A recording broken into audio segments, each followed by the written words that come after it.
welcome to my very first craft video, and it won't be my last, believe that. All right, so right now I'm getting ready to go through the tools you'll need to do this project. I'm calling this a photography project, all right, because I do photography and I always like to have things that display my work. So I have scrapbook paper, nice size book that I got from Michael's, your glue tubes for your glue gun. All right, this is already plugged in and ready to go. Podge, okay, the cording wire or whatever you want to call it, and then your clothespins. Okay, they come in different colors. You can get them in a pack, you can get them with just the regular brown, or you can get them in, you know, multicolored. Your canvas, doesn't matter your size. I actually bought these for a different project, so these are hollow back. I do not recommend hollow back for what the project we're doing, but because I have so many of these canvases, I'm gonna use this canvas. Not a big deal. I mean, you can still do it and have a great project. I did the project yesterday and the video that I took was too long, so I'm trying to do a short enough video that will work, hopefully for you, because I'm not real big on commentary, you know, but it's important for me to talk you through it so that way we can get it done. This is a page that I did tear out of the scrapbook. Okay, this is what I'm gonna be using, and I'm gonna show you how in a minute. And then the other thing I want you to do is grab something with some weight, something that is like big enough to fit inside your canvas so you can do some pressing, and I'll show you why. If you use a hollow back, if you don't use a hollow back and your canvas is completely square and full, then you won't need that. You won't need this, okay? But I'm gonna show you why I'm using that for what I'm doing, okay? So I will be back. And this book has some really nice fronts and backs. So if you don't want your photo display to have too busy of a background, you can always use the back side of your scrapbook paper and it's just as nice. But I happen to like this a lot, so I'm gonna use this as my background. So I'm sure you've seen this project before. You may have seen it in a bunch of craft stores. You may have, I know you've seen a lot of it on Facebook. I'm sorry, YouTube. But I'm actually gonna do this on my own, and I just wanna do this with you, and we're gonna get through it, all right? So the first thing I do is actually, I square off my canvas, okay? And I do that so that way I don't have to guess where my canvas is gonna go. Now, why isn't this, okay. Sorry for the blurry, where my canvas is gonna go. So I am going to get a pen. The one thing I was not prepared with. I will be back. Cool. Okay, so I'm gonna go ahead and square off my canvas. And if you're a newbie like me, because I am so not the crafter, you're gonna think that, you know, this is not gonna be perfect and everything, but let me tell you something. I don't have time for thinking all of that. There is something that I like, and if I feel like I can make it, I make it, you know, like, or at least I attempt to. Because why am I gonna spend all that money on something that I can buy a few supplies and do it myself, you know, and make it what I want? So that's basically what my channel is about. It's about putting your own flip to it. It may look like everybody else's, kind of, but to know that you made it and put your stuff in it is kind of cool. All right, so I squared off my canvas. Now what I'm gonna do is I'm gonna use my Mod Podge. Okay, you also need a pair of scissors, small, like a kid's scissors. You don't need a big scissors. You need a small scissors, and I'll get that in a little while. I'm not ready for it. Right now, I'm gonna use my Mod Podge. I use these brushes. That's another thing I forgot to tell you. but it's in the description, okay? But I use these brushes because they suck up a lot of product. And what I'm gonna do is Mod Podge in my square. You can actually Mod Podge a little out of it. It's not a big deal because nobody's gonna see it. But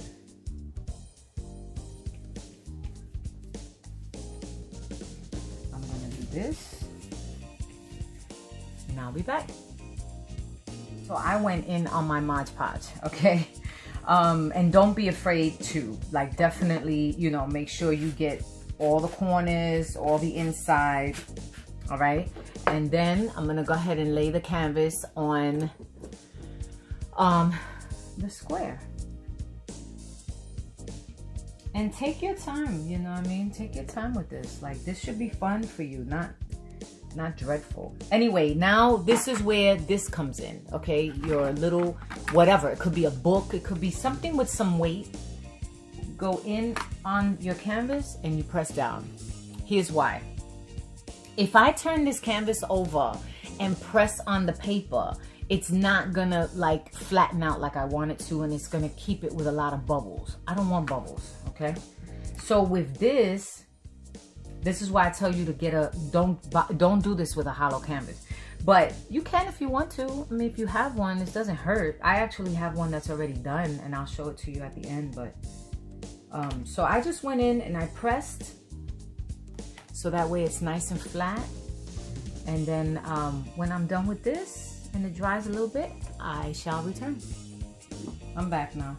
So I went ahead and did my pressing. Okay, so what we're gonna eventually do, and what we're gonna start doing now, is we're gonna bend, or should I say, make sure our scrapbook paper wraps over our edges to our canvas. I think it looks really nice when it looks more like, you know, like a package rather than just the front face of the canvas, you know what I mean? So we're gonna go ahead. This is what you needed the scissors for. I'm getting ready to do this now. You're gonna cut your corners, all right? You're gonna cut corner to corner, all right? Hopefully you can see what I'm doing. All right, you're gonna cut corner to corner. By the way, let me just tell you a little bit about myself. First of all, thank you for following my page. I appreciate that. And feel free to share my page with your friends and your family, and we can all craft together. Let's learn some stuff together. I'm from the Bronx. I currently live in Phoenix, Arizona. And I have 4 beautiful boys. And what else? Oh, I have a fiance. And I am a spoken word artist. So I write poetry, I write music. I don't know what else. I sing in the shower. I actually used to sing when I was a little girl. I used to sing on stage with my father in the Bronx. He leads a doo-wop group called the Valentinos. He just, you know, he wasn't trying to hear me. I used to be such a shy little girl, and he used to be like, no, like, you need to be on stage. And he had me on stage. Okay, so, and I'm a hairstylist, so I work for myself. And I like to do this craft stuff. Lately, I've been getting into it. It's therapy. It's therapy. It's good. It's fun. It's different.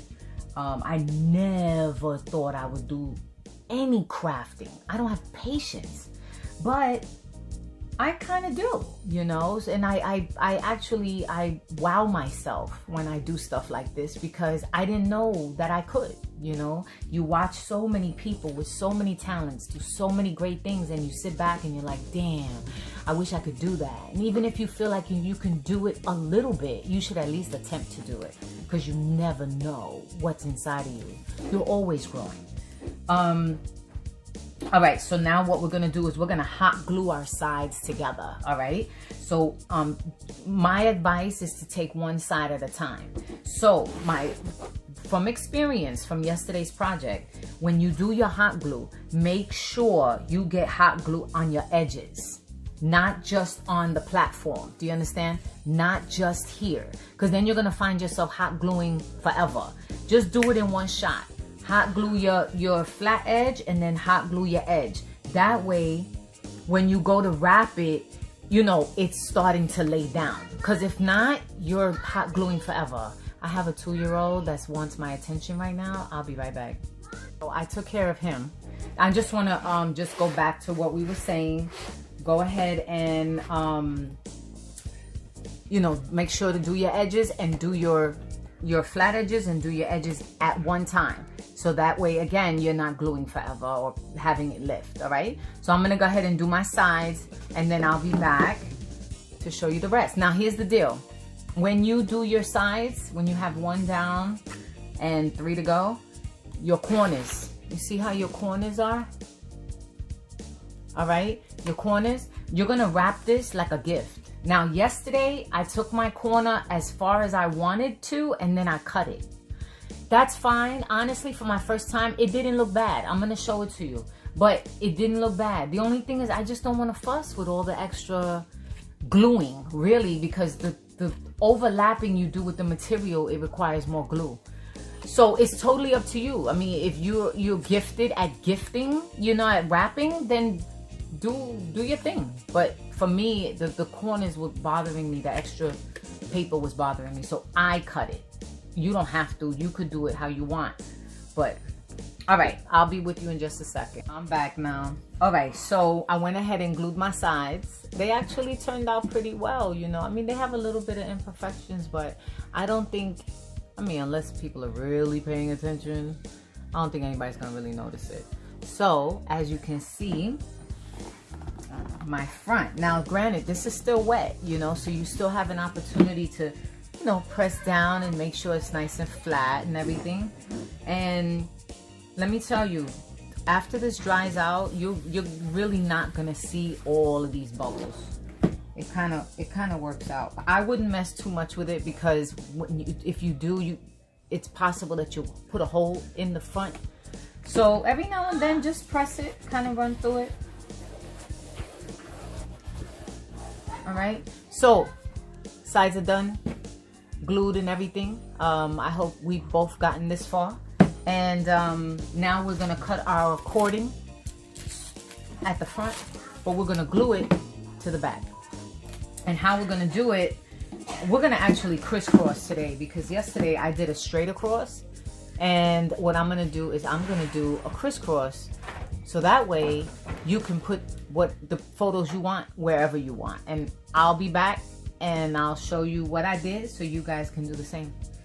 Everybody, I'm back now. So let me just let you know that this takes time. So be patient, all right, with yourself. And especially if it's your first time, because like I'm gonna show you the one I did yesterday. This was my first time doing this.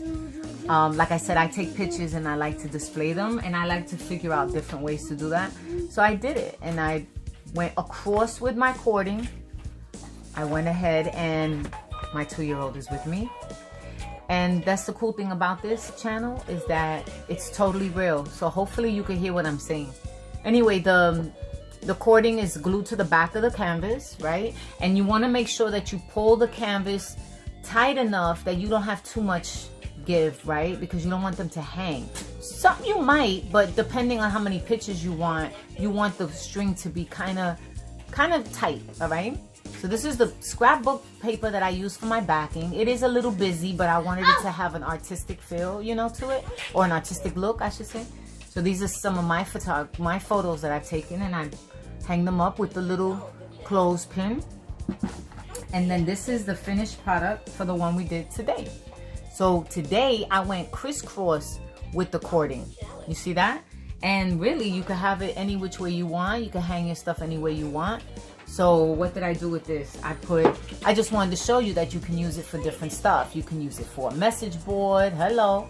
You can use it for photos. You can really position it however you want. And the cool thing is, I have this hung up. I have this one hung up with a tack, you know? So with a tack.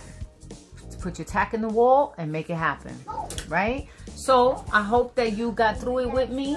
If there's any questions, feel free to comment at the bottom. Don't forget, your scissors are very important. Shh, Poppy. Your clothespins are important, right? But if you start to get more creative, you could really use other stuff to hang your message or photos or, you know, really whatever. Don't forget your cording. And don't forget when you're wrapping it around your canvas that it has a nice tight feel, you know. Your glue gun, all right. Your glue tubes. There's actually 30 mini size glue tubes in this package. And they're really inexpensive, so definitely invest. You'll be doing a lot of crafting with glue. This, like I said, anything heavy that fits in the back of your canvas to press down on your scrapbook paper, if you have a hollow canvas, this works really good too. But again, that's mine, and you might have a book or something like that. And then don't forget your Mod Podge. This is what you would use to glue down your scrapbook paper to your canvas, okay? And then don't forget your brush, all right? I just bought like a big box of these with a bunch of different sizes. I like these sponge brushes, okay? But the list of all your tools will be in the description of this video, and I really hope you enjoyed it. So don't forget, share the page, share the page, share the page, share my channel, and stay connected with me for the next art project. All right, if you're new to this, so am I. Let's get through this journey together.